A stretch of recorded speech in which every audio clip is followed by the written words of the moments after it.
देशाचे पंतप्रधान नरेंद्र मोदी अहमदाबाद स्टेडियमवरती अहमदाबाद विमानतळावरती दाखल झालेले आहेत। पंतप्रधान मोदी आधी घटनास्थळाची पाहणी करतील, विमान अपघातातील जखमी रुग्णांची विचारपूसही करतील। अपघातामध्ये बचावलेल्या एकमेव प्रवाशाची सुद्धा पंतप्रधान नरेंद्र मोदी भेट घेणार आहेत। अहमदाबाद विमानतळावरती पंतप्रधान नरेंद्र मोदी यांचं आगमन झालेलं आहे आणि थोड्याच वेळात ते घटनास्थळाची पाहणी करणार आहेत। त्यासोबतच जखमींची, त्यांच्या नातेवाईकांची, मृतांच्या नातेवाईकांची विचारपूस करणार आहेत आणि जो एक प्रवासी रवीश विश्वास कुमार चमत्कारिकरित्या या अपघातातून बचावलाय त्याची देखील पंतप्रधान नरेंद्र मोदी विचारपूस करणार आहेत, त्याच्याशी देखील संवाद साधणार आहेत।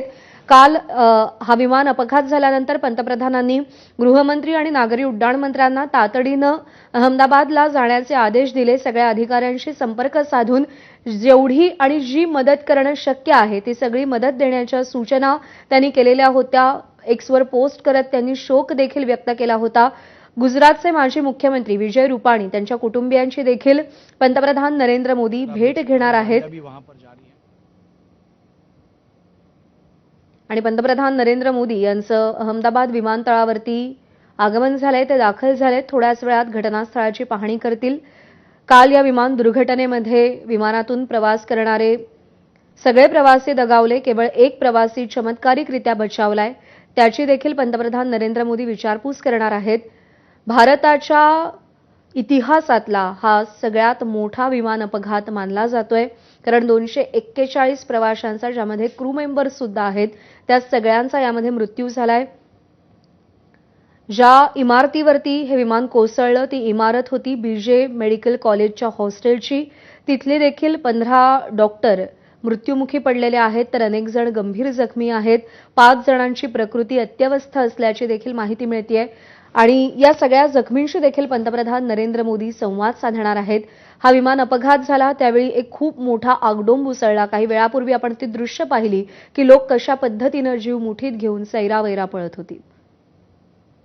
मुलाकात तो वो करेंगे ही, लेकिन बाद में जो इन्वेस्टिगेशन चल रहा है उस पर भी उनकी नजर रहेगी, ऐसी मुझे जानकारी यहां से मिल रही है। तो ये काफिला अभी कुछ ही समय में यहां से आएगा प्रतिमा।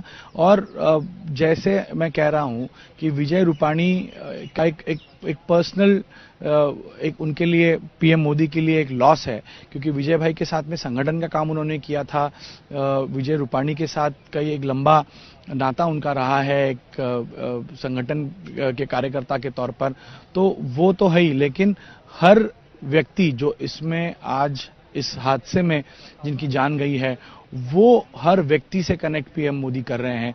इसी वजह से हम देख रहे हैं कि कल से जिस तरह जो जानकारियां आ रही हैं कि पीएम मोदी खुद रेस्क्यू ऑपरेशंस की मूवमेंट देख रहे थे या उसकी जानकारी उन तक पहुंचाई जा रही थी, और आज वो सुबह यहां पर पहुंचे हैं। अमित भाई शाह कल आए थे, उन्होंने भी यहां पर आकर क्रैश साइट हो या अस्पताल जाकर परिजनों से, घायलों से बात की। तो ऐसी स्थिति में सभी लोग इस हादसे के को लॉजिकल एंड तक ले जाना चाहते हैं, क्योंकि जैसे मैं बता रहा हूं कि एविएशन इंडस्ट्री इस हादसे को लेकर उस पर बहुत सवाल उठ रहे हैं। तो अब लोगों का डर अगर दूर करना है तो इस हादसे के बारे में सारी सच्चाई लोगों तक पहुंचानी बहुत जरूरी है कि क्या हुआ था, किस वजह से हादसा हुआ। इसीलिए पीएम मोदी का आज का यहां आना बेहद महत्वपूर्ण माना जा रहा है। प्रतिमा, त्यामुळे पंतप्रधान नरेंद्र मोदी हे अहमदाबाद विमानतळावर पोहोचलेले आहेत। काही वेळातच ते दुर्घटनाग्रस्त भागाची पाहणी करणार आहेत, जखमींशी संवाद साधणार आहेत, विचारपूस करणार आहेत। विजय रुपाणींच्या कुटुंबियांना देखील पंतप्रधान नरेंद्र मोदी भेटणार आहेत, कारण विजय रुपाणी हे जनसंघ होता तेव्हापासून या भाजपसोबत जोडले गेलेले आहेत। 1971 मध्ये त्यांनी जनसंघामध्ये प्रवेश केला, त्याआधी त्यांनी एबीव्हीपीचं देखील काम केलंय। त्यामुळे एक खूप जुनं नातं पंतप्रधान नरेंद्र मोदी यांचं विजय रुपाणी यांच्यासोबत आहे आणि विजय रुपाणी यांचा हा अपघाती मृत्यू पंतप्रधान नरेंद्र मोदींसाठी एक खूप जवळचा मित्र त्यांचा गेलेला आहे आणि त्यामुळे विजय रुपाणींच्या कुटुंबियांची देखील पंतप्रधान नरेंद्र मोदी भेट घेणार असल्याची माहिती आहे आणि त्यासोबतच आश्चर्यकारकरित्या, चमत्कारिकरित्या जो एक प्रवासी या अपघातामधून बचावलेला आहे, केवळ त्याचं दैव बलवत्तर म्हणून, त्याची देखील पंतप्रधान नरेंद्र मोदी भेट घेऊन विचारपूस करणार आहेत। घटना घडतेवेळी नेमकं काय झालं हे देखील ते जाणून घेण्याची शक्यता आहे। जखमींच्या, मृतांच्या नातेवाईकांना भेटणार आहेत आणि त्यांचं अहमदाबाद विमानतळावरती ते दाखल झालेले आहेत. काल ज्यावेळी हा अपघात घडला त्यावेळी सगळ्या प्रशासनाला, अधिकाऱ्यांना पंतप्रधान नरेंद्र मोदी यांनी तातडीचे संदेश पाठवले.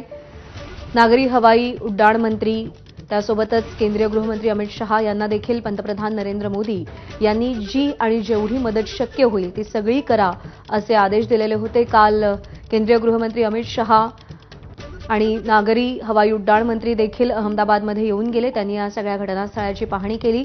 नागरी हवाई उड्डाण राज्यमंत्री मुरलीधर मोहोळ यांनी देखील घटनास्थळावरती जाऊन संपूर्ण परिस्थितीची पाहणी केली. पण एक अत्यंत वेदनादायी आणि गंभीर असा हा अपघात आहे. भारतातला सगळ्यात मोठा हा विमान अपघात म्हणावा लागेल, कारण 241 प्रवाशांचा यामध्ये मृत्यू झाला आणि ज्या इमारतीवरती हे विमान कोसळलं ती इमारत होती बीजे मेडिकल कॉलेजच्या हॉस्टेलची आणि जे 15 डॉक्टर होते त्यांचा देखील यामध्ये मृत्यू झालेला आहे. अपघातातल्या जखमींची पंतप्रधान नरेंद्र मोदी भेट घेणार आहेत. सध्या तिथले अपडेट जर आपण पाहिले तर एकीकडे पोस्टमॉर्टम केलं जात आहे मृतदेहांचं, पण मृतदेहांची अवस्थाच इतकी बिकट आहे की ओळख पटवता येत नाहीये, कारण काय खूप मोठा आगडोंब उसळला हा अपघात झाल्यानंतर. त्यामुळे छिन्नविछिन्न अवस्थेमध्ये हे मृतदेह हाती लागले. त्यामुळे त्यांची ओळख पटवणं अत्यंत जिकिरीचं आहे. त्यामुळे नातेवाईकांना आवाहन करण्यात आलेलं आहे की सरकारी रुग्णालयात, गुजरातच्या सरकारी रुग्णालयामध्ये जाऊन अहमदाबादमध्ये आपले डीएनए सॅम्पल्स द्यावेत. त्या डीएनए टेस्ट केल्या जाणार आहेत आणि डीएनए सॅम्पल्सची मॅच झाल्यानंतर नातेवाईकांना मृतदेह सुपूर्द केले जातील. जखमी किंवा मृतांचे नातेवाईक आता गुजरातमध्ये पोहोचण्यास सुरुवात झालेली आहे. डीएनए टेस्ट अहमदाबादमध्येच केल्या जाणार आहेत आणि त्यानंतर मृतदेह नातेवाईकांकडे सोपवले जातील.